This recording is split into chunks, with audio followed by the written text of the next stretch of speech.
want to welcome you to the celebration and remembrance of Bill and Carolyn Stark.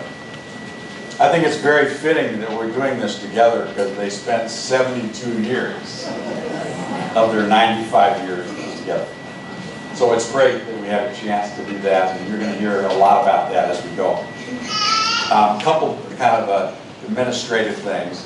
One of them is that the reception is going to be right out there. And as soon as I do the benediction, we can move out that direction. And the second one is that on the hymn and the song, first of all, the song In the Garden, which was my dad's favorite, right? We want to sing the chorus. So there'll be song, and then we'll sing the chorus and song, right? And then with Great Is Thy Faithfulness, I hope you'll sing the whole thing with us, okay? So just a couple things. Let's open up in prayer, shall we?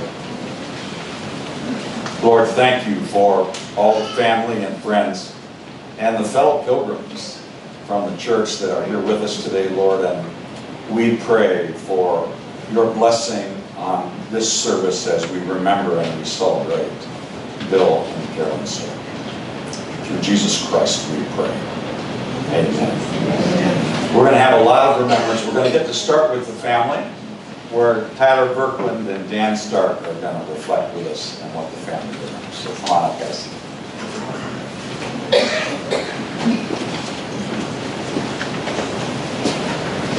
Hi, everyone. For those that don't know me, I'm Dan Stark. I'm Dave's son. And the first reflection is from Jim, titled My Time with Carolyn. When I think of Carolyn, I think of how much I enjoyed me and her. I think we both audited art class at the UW. I found her there in the back row of the classroom alongside her friend Nancy Park. I joined the two of them in the back row. The lights dimmed. An art slide appeared on the screen, and the professor began speaking in a melodious voice. Soon, I felt a head resting on my shoulder. It was Carolyn, asleep, snoring softly. We both volunteered at SAM. Carolyn manned the information desk, giving sage advice, while I worked deep in the coat closet, wrestling with winter coats flung at me like a scene out of The Devil Wears Prada. We would take our coffee breaks together, walking through the museum, looking at the new exhibits, and talk about what was going on in our lives. As Bill died, we spoke weekly every Wednesday. I tell funny stories about my class and students, and Carolyn would share her latest news from Horizon House and her victories at Bridge. It was something I grew to look forward to. She was so easy, so fun to talk with. When I think of Carolyn, I think of times like these we spent together. I am so blessed that our relationship evolved into a close and warm friendship.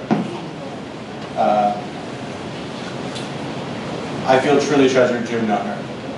Both Carolyn and Bill were fast to welcome me into their family and make me feel authentically a part of it. Having lost both my parents and feeling a bit of an orphan, they meant the world to me. I admired and loved them both very much. Both were incredibly kind, loving, frighteningly smart, and resolute. These are qualities I clearly see in their children, their grandchildren, and very likely their great-grandchildren as well. It was in this way, Carolyn and Bill are all with us here today and into the future. All right. I'm Tyler Berkland. I am Christine Berkland's son and the first grandson. Which we all had. We were all their. I was their first favorite. You were the second favorite. Yeah. Not like I was the favorite second favorite. Yeah. Exactly. They liked each of us the same. Okay, so this is from my mom. So this is an excerpt from Papa. We call him Papa. And Grammy, if you don't know, because Grammy was Carolyn, Papa was Bill. This is from Papa's memoir. There was a monitor chair directly across from my homeroom door, and there was a young girl, probably a frosh, sitting in it at the same time as my study hall hour. The first time that I walked by, I looked, perhaps smiled. The next day, I asked her what the deal was with the monitor chair. At least that broke the ice. We talked a while before I knew her name was Carolyn, and she knew mine was Bill. She was fun to talk to. I don't know what we talked about. It happened more and more. I began to think Carolyn Collins was really nice. Really nice. I cannot and neither can Carolyn, recall when we were both standing together and talking. I do know that the subject of botany must have come up because Miss Cook had assigned her class to find some wild plants, possibly vines, that had fruiting structures with seeds developing. Carolyn was a member of that class. I said we could ride our bikes out to a swamp and find just what we needed. When Carolyn told me where she lived, it was about 4 blocks from my house. I now know that there was much discussion at the Collins home before a tentative approval was granted. Subject to my being at the Collins home to meet her mother at 9:30 Saturday morning to explain exactly where we were going, which translated, look me over from top to bottom. There was even more scrutiny when we started the same botany class. So much for my, oh, sorry, hold on. There was even more scrutiny when we started out. Carolyn said we needed to stop by and get Nancy McDaniel, who was going with us because she was in the same botany class. So much for my first date. Shortly after, meeting at the monitor chair was replaced by meetings in lots of places at Lewis and Clark High School. Walking home, dates, real dates, dancing and such. I had a lot of Karen Edith Collins on my mind. I met and liked at the first meeting Mr. Collins, her father, Mary Lou, her younger sister, and sometimes later, John, older brother, an engineering student at Stanford. After dates, we used to dance in the Collins living room for a little while after the parents of Mary Lou had gone to bed. It was nice to have police privacy. One night, I couldn't hold my feelings in any longer, and I whispered, I love you. Her response. Am I?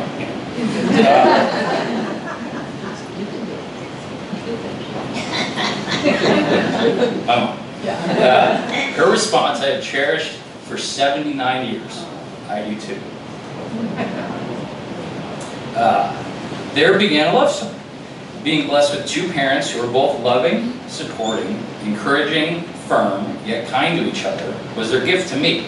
Even a bigger impact on my life was their commitment to, this is my mom talking, was their commitment to each other during the tough times and their tenacity to hold it together during the rough spots. Taught me the meaning of true love and character. My brother and I were so lucky to have them for 71 and 68 years. They will live on in my life as beacons for hope. My dad was the ultimate optimist.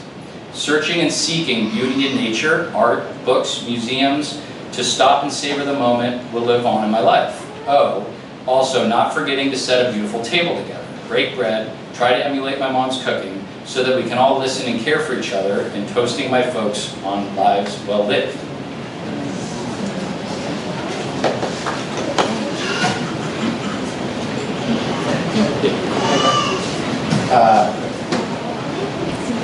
From Peter on Uncle Bill. At the end of one of our epic steamboat skiing weeks, we were heading back to Denver. It was dark in the midst of a major storm, so visibility was limited. After driving for a while, Aunt Carolyn said, Bill, this doesn't look right. I'm sure we've all heard that. And Uncle Bill, in his normal confident way, said, Pshaw, it's fine. When we entered the town of Baggs, Wyoming, which is northwest of Steamboat in the opposite direction of Denver, we realized that, as usual, Aunt Carolyn was right. But on the theme of Wild Bill, we continued north to I-80, took a right and drove east, at times exploding through wind-blown snowdrifts across the interstate. By late that night, we were home and dry at the Stark's house. Speaking from this side of the Stark family, we all don't drive well. But we have fun when we do it. Also from Peter, for Aunt Carolyn. An important memory of Aunt Carolyn for me embodies her traits of strength and compassion. When my mom passed away, Aunt Carolyn was there, and she came in person from the Boston area to where I was in college in Worcester to give me the news. That memory of care is still very strong. From Patrick for Uncle Bill. Remember when he visited the Starks in Edmonds, and a very young Patrick teamed up with his great Uncle Bill to dominate skip boat. Patrick was strategically placed several skip boats to cement his team's lead when Uncle Bill said, if you play another skip boat, I'm going to have a heart attack. Patrick looked at his gub, straight in the eye, and laid down yet another skip boat. No heart attack and another win for the team. From Michael for Uncle Bill. While visiting the Starks and Edmonds in 2004, Uncle Bill offered to take Michael and Patrick birding and also to check out a piece of property he was interested in.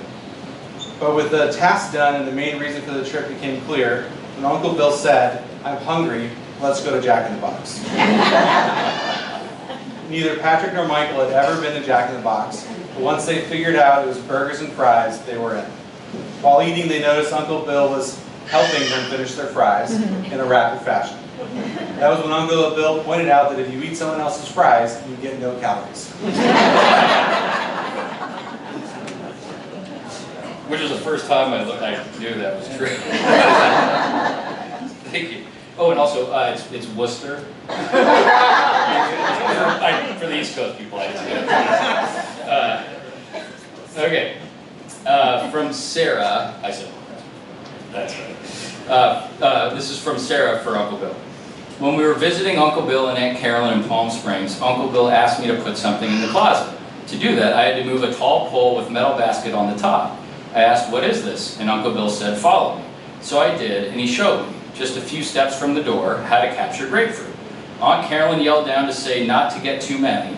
There were already some on the counter. Uncle Bill said okay, and then told me to make them into something as we already had about 6. I made an avocado and grapefruit salad, the grapefruit version of making lemonade out of too many lemons. From Sarah for her Aunt Carolyn. As a new member of the family, I was nervous, and I also wanted to help. Aunt Carolyn and Chris were enjoying recipes from a new Junior League cookbook and told me to choose one of the recipes that would use asparagus and make it. Of course, I bumbled around in that lovely Seattle kitchen doing my best, and got so into it that I cooked the dish well before we were ready for it. But Aunt Carolyn said it will probably be better this way. Always so kind and generous, and she gave me measuring cups for Christmas.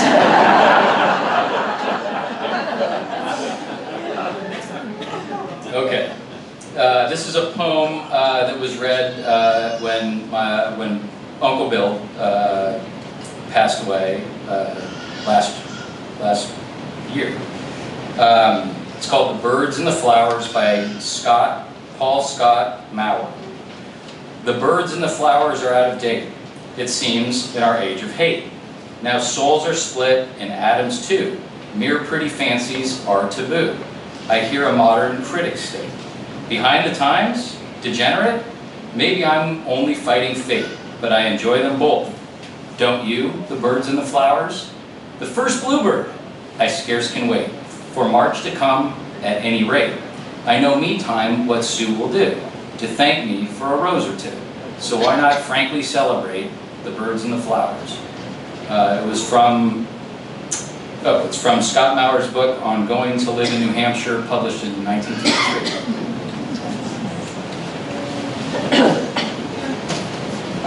This is from Jamie Malarkey. Uncle Bill has inspired me and others to be the best versions of themselves. This is my distinct memory. He had seemingly inexhaustible energy, always learning and teaching. His love of reading was contagious. He enjoyed multitude of books and passed many along. He will be missed in all of these facets. I have an everlasting love for Aunt Carolyn, who has created so many positive memories for me and my family. Her giving of her time and thoughtfulness has enriched our lives through conversations and interactions with her. Not too long ago, she took the time to write a profile of her sister, my mother, to memorialize her life and give us more memories of our mother. Always thinking the best of people and offering encouragement is how we remember you, giving us someone to emulate.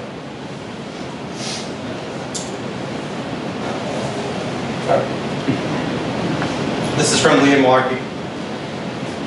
Bill was one of the most energetic people I have ever met. Conversations with him were so fast-paced, it was sometimes hard to keep up. He was always so thoughtful to us, and it was a blessing to have him in our lives. I have always been inspired by Carolyn in so many ways. Her thoughtfulness and cheerfulness always made time with her pleasurable. She found so many diverse subjects to be interesting, and she was a definition of a lifelong learner. I already miss talking to her, and I will continue to think of her when I need inspiration. Yeah. All right, this is from my Uncle Dave. Okay. I'm not going to cry. All right, my wonderful caring mom. A poem, this is a poem Dave wrote for his mom on her 90th birthday. Christmas lights are now fading, and under the Christmas tree is bare. But the greatest moment of the season is waiting. For the 27th of December this year, no other day can compare. It's Mom's 90th birthday, and with all possible it's Mom's 90th birthday, with all possible noise and fanfare. Trying to capture my mom in a few verses is unthinkable. Her influence on so many is known by all around her. Even compared to Molly Brown, the unsinkable, she is top of the list for her fans, I know for sure. So I will use only one letter of the alphabet today, because to write about 26 would be too much to say. So in the category of C, we will limit our words. Cook and coach and campaign manager is just the start. Tennis companion, clothes mender, and concentrator on Dad's descriptions of so many birds. Counselor, caregiver, and compassionate, the things of the heart. Cheerleader and chauffeur and campfire pro. Activity coordinator, the family center, and even the costume designer. Creator of spaces where all people can grow. Art curator, volunteer champion, and even permission slip signer, cabin director, cashier, creative, Chef Boyardee. Even concentrated Twinkies for a picky eater like me. We could go on, but I must bring this to a close to stop the tears that are streaming off my nose. Mom,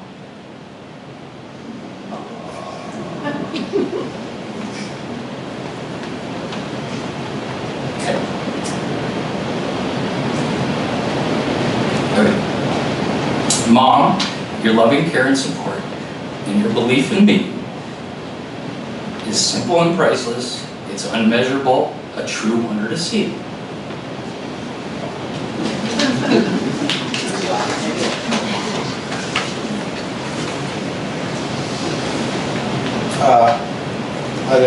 I found myself reaching for something to tell my dad's story. I think it is also from my dad.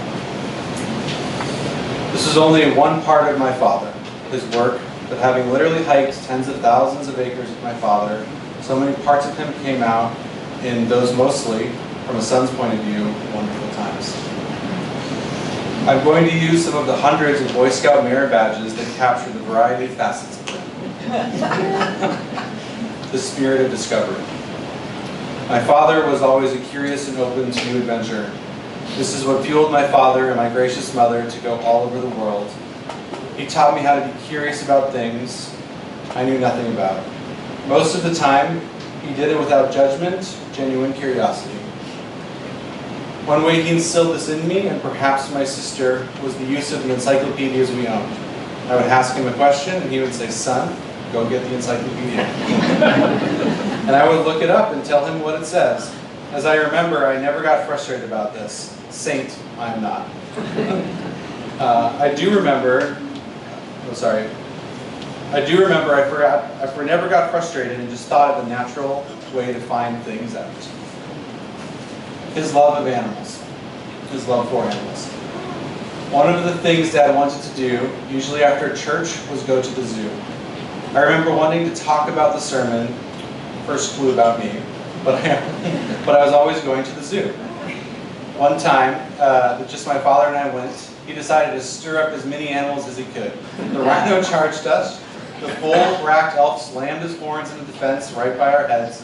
The lions were sure they were going to eat us that day. But most of the time, he was so gentle and open to animals. One day we were working along the Blue River, talking about a piece of land he was selling for his friend Mel Strauss. A young dog came bounding up to him, and he would say, "Hello, puppy," in a way where you were sure he was related to Dr. Doolittle. The spirit of entrepreneurship. My father was an incredible visionary.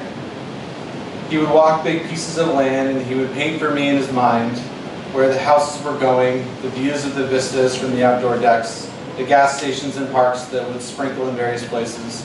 I would strain hard to try to see what he was seeing, but after a decade, it was no problem at all. He would say to me two things he wanted me to remember, since I could not for the life of me remember the names of most flowers and birds. Very few people actually step off the curb in life. My father was not afraid to dance in the streets. He also said, "Make your mark on this world. which he did many places with many people. His love for the outdoors. It did not dawn on me until many years later that people work primarily in an office, because I have very few memories of him doing so. Hiking, climbing, walking, occasionally slipping, my dad would walk me through some incredibly gorgeous land. At one time, near Fairplay, his land stretched as far as the eye could see on one side of the road.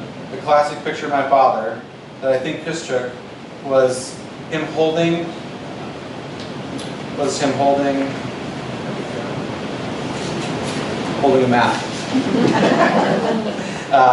which was his wonderful compass on his belt, a surveyor tape in his back pocket, so many talents captured in one scene. A master gardener at heart. If you spent any time with my father, even in the Horizon House, you were going to visit and talk plants and flowers. It warmed my heart every time I went to Horizon House and saw how much he had increased the net present value of the place with a combination of Dad's flowers, plants, and Mom's artistic prowess. I'm waiting for Mom to get the check, but I don't think this is coming. Today I should be a Porsche dealer as my vocation, because I lost more Porsches my dad's offered me because I could not remember the name of the plant that he told me only 10 minutes earlier. I'm pretty sure he did that for me to learn them and to keep his own memory sharp at the same time, like a walking crossword puzzle, which he loved. Do you want a Porsche? I never wanted. All right, this is from my cousin Kevin. Excuse me. It's a reflection from, this is part of it, a reflection from Papa's favorite fourth grandson, Kevin. Which Kevin wrote. Papa threw me the keys to his truck once on a visit to Washington and told me that I'd be driving him to work today. I reacted with surprise and said that I was 14 and could be arrested. He said something like, pshaw, and that only could be true if I got us pulled over by the police. And that was the day I first drove a car. Papa seeded much in my life. The thrill of the outdoors, gardening, and a spirit of curiosity. I have a photo of him as a young man feeding a peanut to a small chipmunk, and a photo of my father doing the same thing decades later. He could be hard-edged, but was gentle too. He often introduced me with a little joke, saying that I was his favorite fourth grandson, and telling people that I was a good-looking boy, but that I was dumb as a post. Which isn't true, actually. Well, I know he loved that I memorialized him by saying that. He showed brightness at times, but was never too much. This is from Papa to Kevin again. He showed brightness at times, but it was never much to look at. Oh, this is, okay, sorry. I know he loved that I memorialized him by saying that. Now this is from Kevin and Papa. He showed brightness at times, but was never much to look at.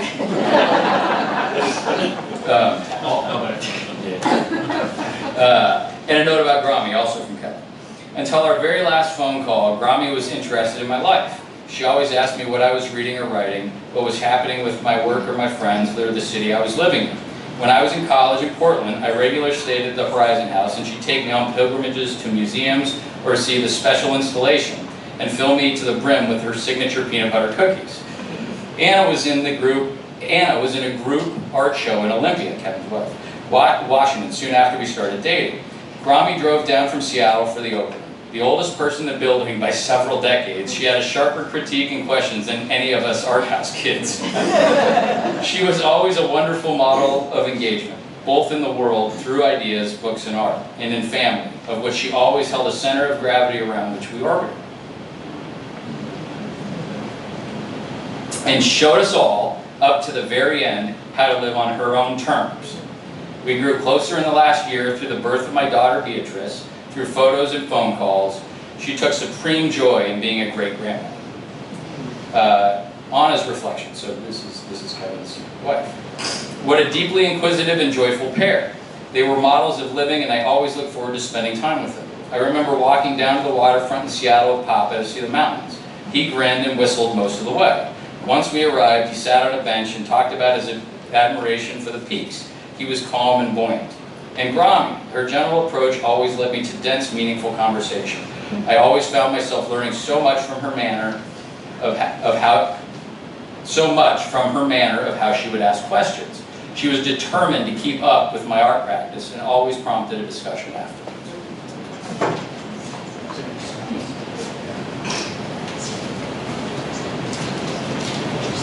All right, this is from Scott, Lessons from Grami and Papa. My entire life, 38 years, I have been fortunate to learn from and be guided by Papa and Grami. As two of the most important people in my life, they were always there to support me when I needed them. Their constant love and support for each other and all those around them, including myself, was a great example of how to live a life long and healthy. Along the way, we shared adventures that I will never forget, but beyond the good times, I will take away more than the memories we shared. I will remember my grandparents' constant thirst for knowledge and their passion for sharing the important things they learned with others they loved.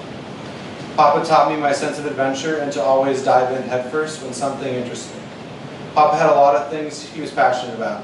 He was constantly reading and researching about the things he loved and sharing what he learned with people he loved. He did it in a way that exemplified why he was so passionate about each subject, but not in a way that made you feel like you needed to share his passions. He just wanted to pass along what he had learned. I really admired that. I can't say that I share all the same passions as Papa, but he surely taught me to be passionate, to seek knowledge in everything that interests me, and to share that knowledge with the people close to me. Papa also taught me to be aware of the severity of things in our lives, but to approach everything with positivity and with a large dose of optimism. His optimism rubbed off on me. He taught me how to focus on the good things, even if the situation was bad, and how to hope for the best. And if there really wasn't anything positive to talk about, well, he changed the subject.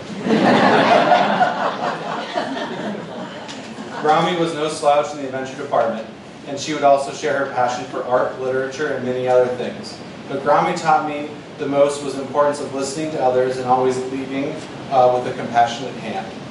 Grami was the best listener I had ever met, all the way up until the end. It amazed me how much she would take away from all our conversations with her. It amazed me how much I would take away from the conversations with her. She was always there to lend an ear. She truly listened to everything you said and provided the best advice to help you move forward. If she didn't have a response in the moment, she would continue to think about the conversation and have something for you the next time you talked. This is a quality I will continue to value and strive to improve for the rest of my life. Together, Papa and Grami taught me what it is to be in a committed relationship. They set the best example of what a committed relationship can look like and how two people can continue to grow together for many years. They really did balance each other out. I cherish the time I got to spend with my grandparents and will miss them, but I am so lucky for the time we had together. I know that I will carry forward everything they have taught me and will pass it along to my family. I can only hope to be there for others as much as they were there for me. All right, we got two more. This is for me. It was always an adventure with Papa and Grami. For example, when I was 6 or 7, I think you all know my grandfather was a big bird ornithologist. Maybe that's the same way. I was 6 or 7. Papa got wind that there was a great gray owl spotting in Yellowstone Park on an evening I was staying with them in Seattle. But geography be damned. By 4 a.m. or 5 a.m. we rolled into Wyoming after driving through the night. Sure enough, by noon that same day, we found the extremely endangered great gray owl in a tree above the cabin we rented. I have vivid memories of Old Faithful, Sulphur Springs, and a stump that Papa and I were pretty sure was a black bear until we were 100 yards from it. It hadn't moved, and we realized Grami was right. It was a stump. They were different, but they complemented each other. You know, Papa was a bit more fly by the seat of his pants. Grami was a bit more thoughtful. It was always Papa and Grami, and they were great together. They were both very kind and encouraging and present, unless we were in a movie, because that's where they slept. They weren't multitaskers. kids. They always gave you their full attention. They cared. Rama and Poppy opened my eyes to so many things I hold dear to this day. Art, nature, and a sense of adventure. I spent 40 years of my life learning from them. I was very lucky. Yeah.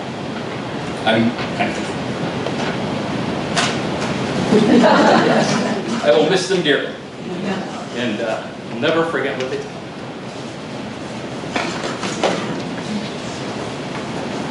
me. This is from me. I think by now you can tell that Papa and Grammy were very special to all of us.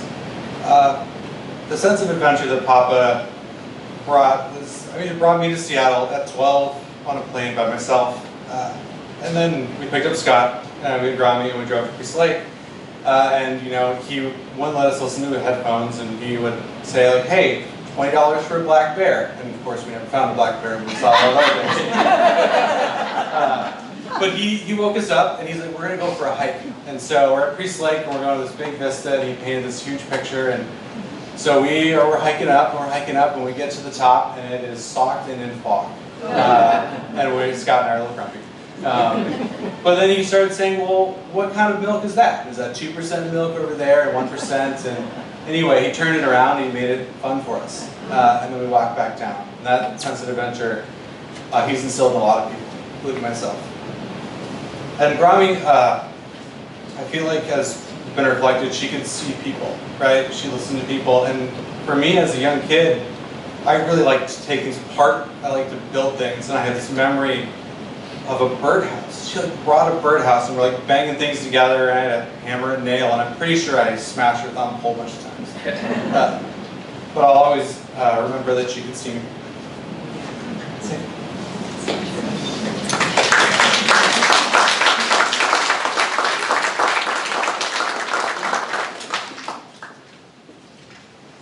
Thank you, guys.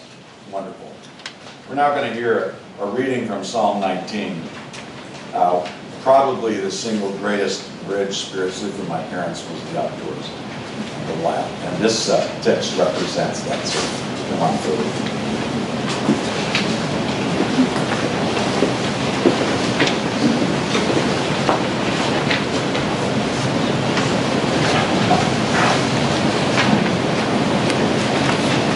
The heavens declare the glory of God, and the sky above proclaims his handiwork. Day to day pours out speech, and night to night reveals knowledge.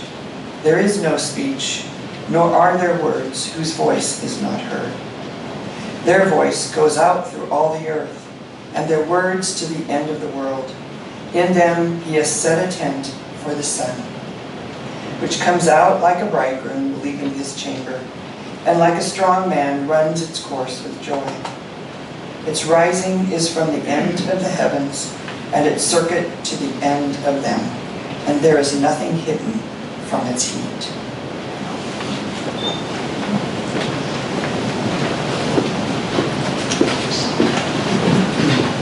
And now a song that reflects the same thing. My dad would hum this in the garden whenever he was working in the garden. So both Mary Mueller and Carol Gunstone are going to sing this.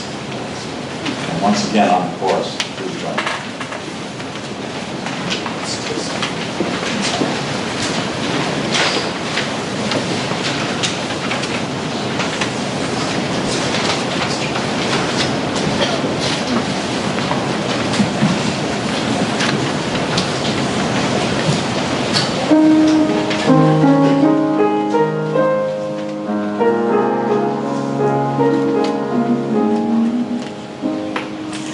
I come to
tells me I am his own, and the joy we share as we tarry there, none other has ever known.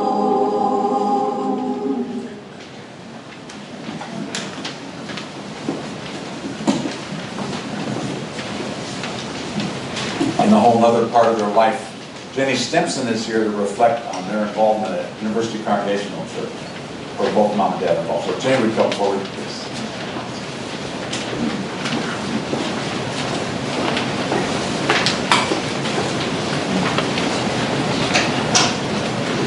Ten to 12 of the members and friends at University Congregational Church would gather in the Sky Lounge virtually during this time of COVID. When I asked members of that group what they will remember about Bill and Carolyn, many mentioned what we've heard about already, about their graciousness on behalf of the church. People remembered that they encouraged church members to consider moving here to Horizon House. They greeted them in person once they arrived, and they showed them around to see the key places and to learn the routines here. They invited people to lunch. They also offered rides in cars, which was really critical because a lot of us don't drive anymore. And they organized regular gatherings in the Myrtle Edwards room, where they asked each of us to share something about our own expertise or something from our career or our passions. You see, you heard that they have many passions, but they were curious to learn about other people. Sometimes they invited church leadership to come and meet with us. And Carolyn really did an incredible job of organizing those, and Bill was such a cheerleader. I also asked longtime members of UCC what they remember about Bill and Carolyn's leadership and participation. Arlene Strong summarized their outreach by saying, they were role models for volunteering for the love of church without being asked. They did not toot their own horns. They were pillars of the church. Let me share some ways they took important roles at University Congregational. Just as he did here at Horizon House, Bill cared for the plants outside the church. He showed up as a planter and a weeder and a gardener. Bill served on the Stewardship and Finance Committee and was involved in fundraising for what was called the New Cornerstones Project. Brenda Mallett wrote, "One thing I will never forget was in a group meeting in the Turner Lounge. Bill gave a spontaneous testimonial. He was chair of the major gifts, and he spoke so genuinely about how much he loved UCC, and how much it meant to him. He challenged all of us to step up with a pledge to show our support, and promised his and Carolyn's pledge, which was substantial right there at the moment. Brenda said it was very moving." You can see a consistency between what we hear from the family and what we hear in this church community. Jan Von Wehe wrote that Carolyn was a wise voice and represented the people of the church in her leadership roles. She leaves a legacy of love and sharing her talents for the greater good. It is unsurprising that she served on the parish care committee. I personally will miss her wise counsel, her graciousness, and her support. Carolyn was moderator at a critical juncture in our church when the church committee recommended 2 young gay men to fill an open ministry position. Carolyn was thoughtful about how the recommendation was presented to church council and then to the whole congregation.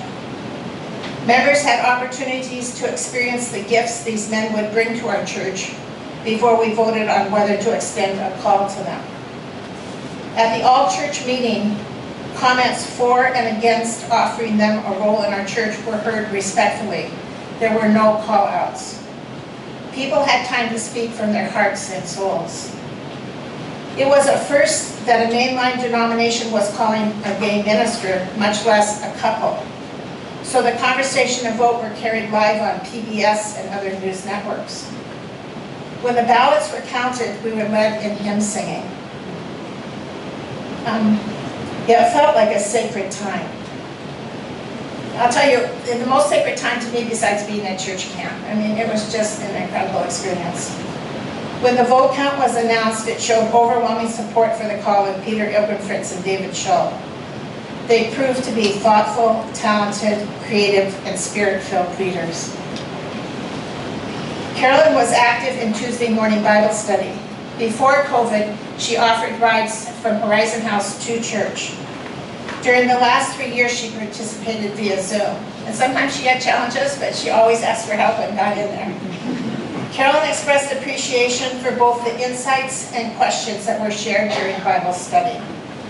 After sermons and Bible study, Carolyn would ask, "What did you learn that will change what you're going to think and do?" She was constantly thinking about what do we do next? What are we learning here? One last remembrance comes from Donna Monroe. Remember when there were prayers of thanksgiving when Carolyn's car rolled and her only injury was a broken thumb? My memory is that she said her Mercedes saved her lives that day. But I would add, perhaps God's eye was on this sparrow and was preserving her so she and Bill could continue with their caring and sharing for the earth and all the people. Carolyn and Bill were just incredible. What a blessing to have them here at Horizon House with us and in our church.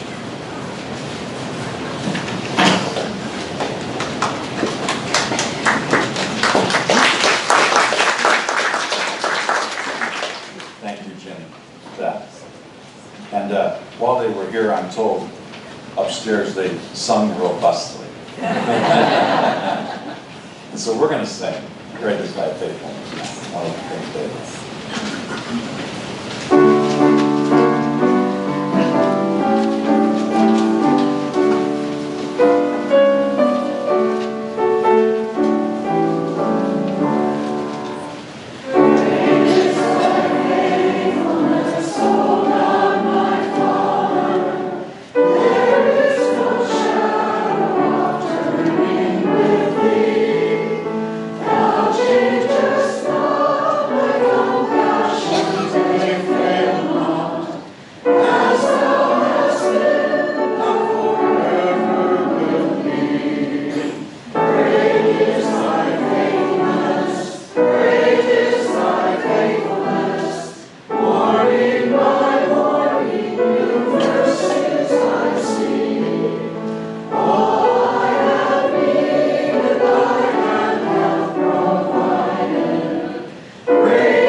They also spent a lot of years here at Horizon House.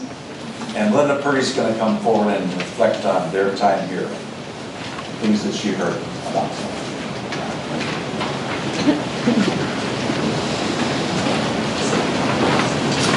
For those who don't know me, I'm Linda Purdy, and I'm the director of what used to be Spiritual Care. The name is too long right now. So Bill and Carolyn moved to Horizon House when the North Tower was newly built. We are all right now in part of that North Tower, but the tower where the homes is 19 stories high. And that was about 17 years ago. However, Horizon House was not new to them. Carolyn had already served on the Horizon House board before they ever moved here. So of course she would be one of the best salespeople when they did move here. As residents of Horizon House, They were a power couple in the nicest and best way. They came with passions and skills for which they were completely gifted, and they each left a valuable legacy to this place. So you will see a short video out there, perhaps. I'm not sure if we got it set up yet or not, and that Anne-Marie Godston made regarding Bill when she took over being the committee, the chairman of the committee in the garden committee. And if it's not there, then we will have a way for you to see it online when we will also have the video of this service online.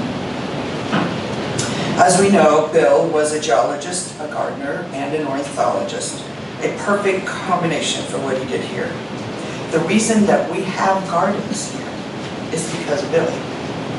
He set them up on our west wing decks, of which we have 3, recruited residents to take care of the garden plots, and oversaw the rules that he set for the gardens. As a birder, he gave resident gardeners ideas of plants that attracted birds, and especially hummingbirds. When Anne-Marie took over as chairman, she had learned so much from him, but her nickname for him was God Incarnate of all the gardens. And others still kept the nickname Wild Bill. He was also very good at getting gem grants for the garden areas. That's a kind of grant that you can get from Horizon House. You can apply for special projects. And I think they finally had to slow down because they thought he had a special in on that. But one of the things that he got that I love to look at is our B1 level deck, which is in this building. There's beautiful planters out there, and some of them even on wheels that are movable. So it makes a deck that had no gardens or plantings in it now have beautiful greenery. In assisted living, he took a few plants inside that the residents were struggling to care for, and he planted them with more than two outdoor assisted living decks. So we had decks out there. They didn't really have much out there, maybe a couple chairs. He rescued the plants that people really couldn't take care of in assisted living and brought them out there and added his own. And if you ever get to visit our assisted living, those decks are beautiful, and people would just come and sit out there and enjoy the flowers. He also maintained the many flowers and trees that were there. Plus, he created laddered planters that are in the dining rooms where he would set up flowers inside. And he was known as the Orchid Man. So when anyone had an orchid that needed rejuvenated, they could bring it to him. And he would take care of it, bring it back. Sometimes they got it back, sometimes they didn't. And when he moved to assisted living, there was a whole section in their little apartment that was just orchids that they had to bring from their house. They brought more orchids than paintings. The other thing that we've all delighted about in him that we may not know is that the beautiful large potted plants and hanging baskets that were around our dining room every spring and summer were because of Bill. He worked with Lyle Appleford, and he would get baskets every spring and put them all around that dining room. And besides the other plants that they planted, like the hydrangeas and these roses that are incredible, and I don't know the name of, it just, every time you go in there in the spring or summer, it's like eating in a sea of color. And it's just one of my favorite places to be. I hope someone steps in and takes part of that over afterwards. The other thing they did together was to bring out Christmas lights and put them around the outside of the dining room so they would be seen during the Christmas season. And they had to take them down every year, and finally they got permission to just leave them up there so they can be turned on every Christmas year. So as long as birds or squirrels don't destroy them, then hopefully you'll get to see them still. And finally, Reagan Landscaping, which does the landscaping outside of here, they included his ideas as he continued to assist them for what to plant, what would be the best thing to plant, where the birding plants needed to be. And so even what they continue to plant in the springtime that will only be annuals are things that he gave them ideas about. So while Bill was known for the living art outside, Horizon House. Carolyn was known for involved in the wonderful art inside Horizon House. With her master's in art history and her experience in Denver with the Denver Art Museum, she came to us with this vast knowledge about the art world. She quickly took on the chairmanship of our art committee and worked closely with artist Priscilla Lane. And they became like soul sisters, not only because they were members of two different of the same sororities, but they had similar passions about art. They went through all the art books that had been donated to our library, every single one of them. And they would go through each one, evaluating them for their condition, for what their focus was, for what they were about. And she was so knowledgeable about all of these books and what was in them that Priscilla continued to learn a lot about it every single time they did this. She would know which ones were worth keeping, she would know which ones we should give away, or even would go to Goodwill. With Carolyn at the helm of the art committee, the committee became the curators of all the art Horizon House's owned. For every piece that was acquired, they evaluated it, they asked if Horizon House had space for it, they made sure it was repaired before it was accepted, and they hung it, although she didn't do the hanging, and took care of the resident hallways, as well as being in charge of our amazing art collection, which she helped to acquire and help all around us. So you all walked through the art promenade just to come to this place. And this area of the North Tower has some of the most exquisite art that we have. But every hallway in this place has art as well, and they helped to pick it. Besides the art committee, she volunteered for the Monday Market for years as the main person to evaluate and price the paintings and other art that had been donated to them. She could often identify the artist of a piece without even seeing a signature. She could just look at it and go, oh, that's a whatever, and she knew. She knew how to examine each piece, to discern its history, and to research it if she couldn't immediately see it. Cami Elbow, who was the director that worked with her the closest over the years, said that Carolyn could assess an 18th century botanical print, a still life in oil, a nature photo, or an Art Deco poster equally well, just by looking at it. Monday Market is very grateful for her knowledge, dedication, and enormous contribution she made over the years, and of course her sparkle. One of the things that she did, because she had this in with Monday Market, is she could pick the best pieces, the most wonderful and most valuable pieces to be in our art display out here, and would have the art committee buy those from Monday Market. So she helped Monday Market make some great contributions and the money for the market that covers and supports all of our resident committees here, as well as adding to our wonderful collection. As if she didn't have enough to do with art here, she was also a longtime docent at the Seattle Art Museum. And I have often heard the phrase, Carolyn was the most knowledgeable person about art they ever knew. Knowledge and research were skills she used in other parts of her life too. Before she decided to move to assisted living with Bill, when she could no longer care for him at home, she spent time researching the spaces, researching the people who were there, who were the couples that could be there, how they lived, whether they survived, seeking the wisdom of others. And then when they did move, which was unfortunately during the pandemic, or maybe fortunately because they could be together, but they were often confined to quarters. When they weren't, she would be out visiting residents all around, especially those who were isolated, who lived alone or didn't have family nearby. So she was one of my best advocates as far as spiritual care goes, because she was always reaching out and connecting, and then she could tell me who needed extra support. She already knew most of them, and many of them went to her church or came from there. On Sundays, quarantine or not, I got to join them often for Seahawk games. She was an enthusiastic fan and knowledgeable about the sport as well. It wasn't just her time for me to listen to her, although I got to do that.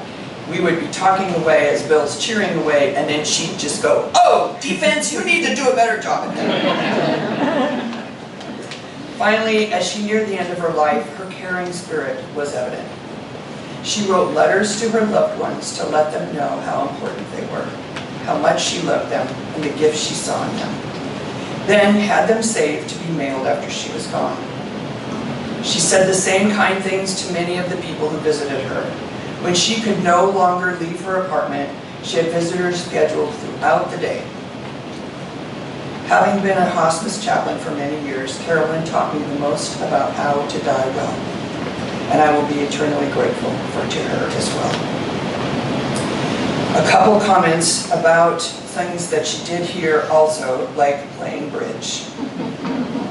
So she loved to play bridge. She did it every Friday afternoon, and she had some special people that she loved to play with. And when they would be stuck at what to bid or how to bid, they would ask her. So for more than a year, she was there every Friday. She had shared the most tips, and we all knew who would be the best one to tell us. And we had a great time. It was Diane Tinker, Sally Cummings, and Pat Nord that were part of her bridge partners. Bill and Carolyn were great Husky football fans, and people met them on the B1 TV room where they would watch the Husky games. And in 2022 season of Husky football, Carolyn lived on my corridor. This is one of the residents who wrote this. And we looked forward to cheering for all the games together in her apartment. She plans to look down and cheer for the 2023 season this year. Bill and Carolyn will be missed by so many. And one last silly story about Bill, because I love swimming. He was a character and Wild Bill in the swimming pool during water rows. He would come and make space for himself in the front row, even if the row was already full. And he could do that because of his height. Even today, when one of the wellness instructors asks us to really kick when we are bicycling in the water and move around and splash, I will turn to the southwest corner of the pool and picture Bill totally enjoying himself with big splashes, clearing the area so that he had it all to himself. His playfulness and their wonderfulness will be missed.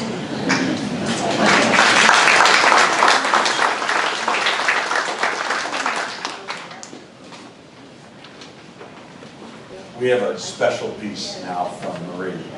Marie and I had a chance to really get to know each other the last week of Mom's Life. And she's going to share not only this beautiful piece on the heart called Over the Rainbow, but she's going to share one experience that happened during that time also.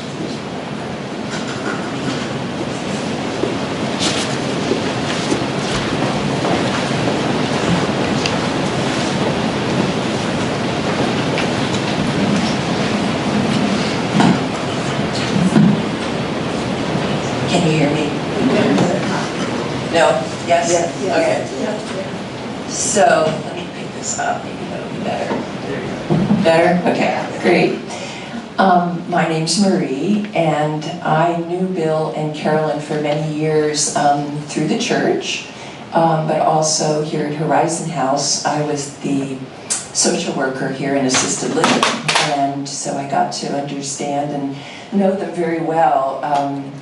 I saw them both as pioneers of a sort, and Bill would come with his joyful spirit, with his watering can, and try to get our residents with dementia to water plants.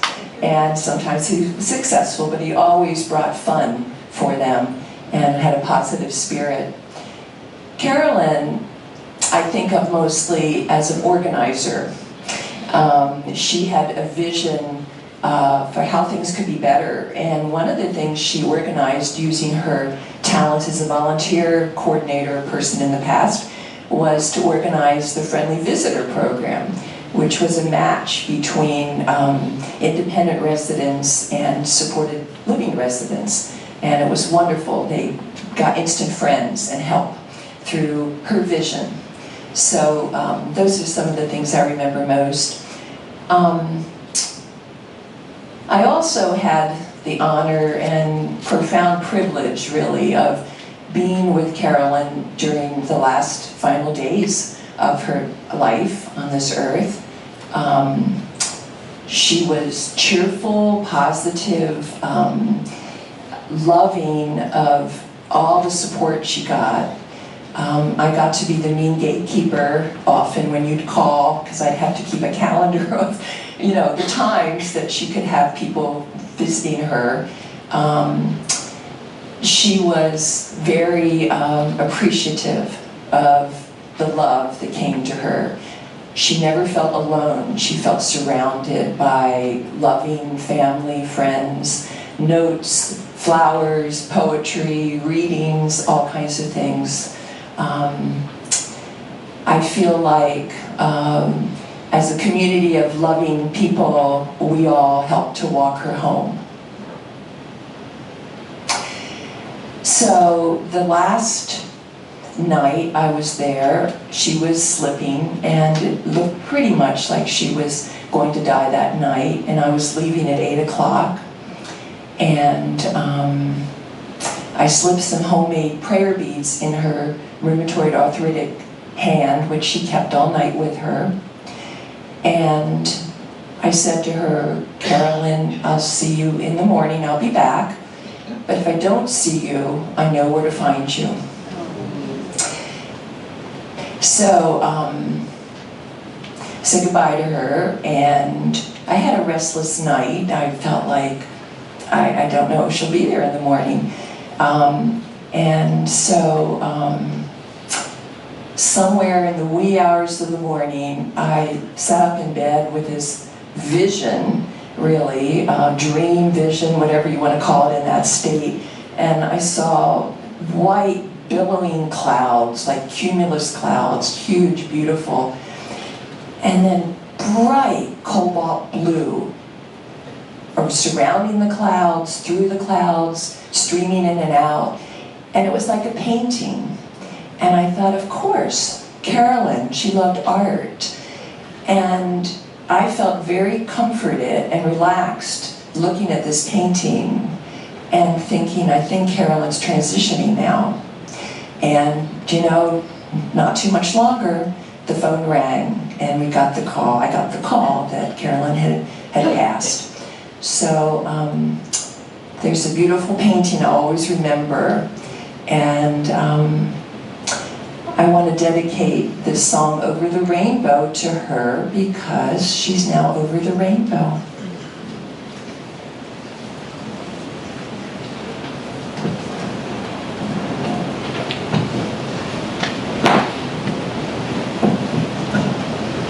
And that was her wish.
to celebrate and remember so many great things about Bill and Carolyn.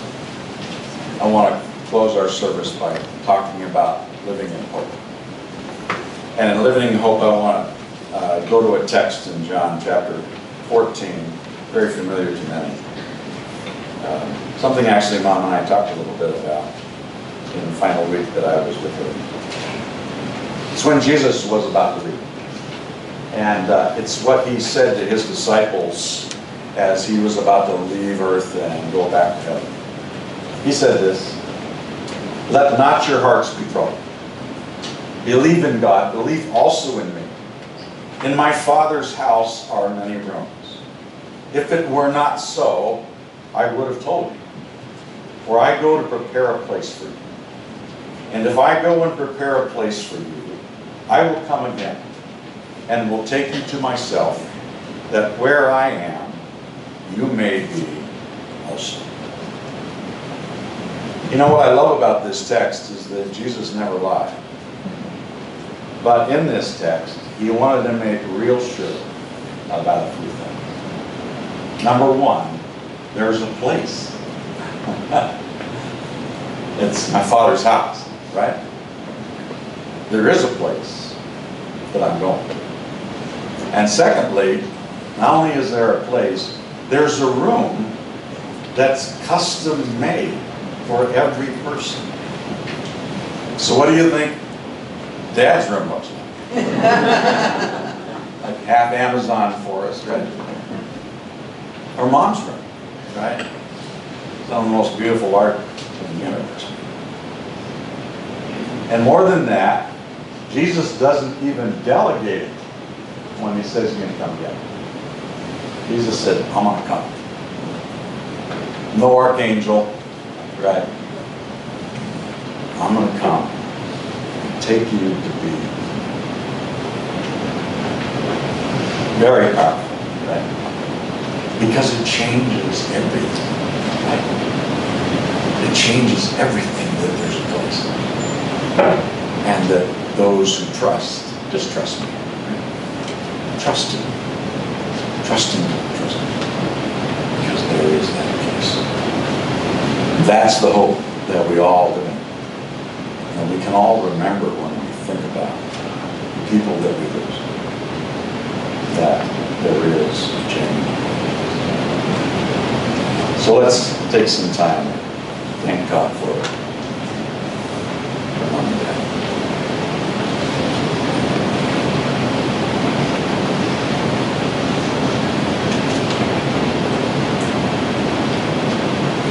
What a powerful and rich and wonderful lives, Lord, that you gave Bill and Carolyn, Mom and Dad, friend, fellow pilgrim, uncle, aunt, colleague. We just thank you. Thank you for all that they meant to so many people. Thank you for all that they did and said. Lord, we give them to you. We're grateful that they're in places that are fantastic and custom designed for them. Lord, it's my prayer that you would comfort all of us who are still on earth with the comfort that you promised to bring to us in our grief. That we will celebrate in our hearts, knowing and being and loving them. Through Jesus Christ we pray. Amen. On behalf of the family, I just want to say thank you, all of you, for coming and celebrating this with us. There's going to be a reception right out there in just a few minutes, so we pray that you would take time and join us there. May the God of all comfort, who comforts us in all of our griefs, comfort you today and forever.